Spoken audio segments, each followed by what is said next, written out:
बस बाबु कता कता लागेको गोली? एउटा यहाँ लागेको छ, एउटा यता छ अनि एउटा निधारमा। नमस्कार, मेरो नाम चाहिँ मनोज बोहरा, घर चाहिँ मेरो सुदूरपश्चिम बझाङ।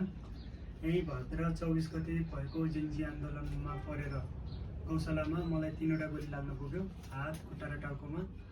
अहिले यो गोली लागेपछि दैनिक चलाउन निकै गाह्रो परेको कारण मैले हजुरहरूबाट सानो सहयोगको अपेक्षा गरेको छु।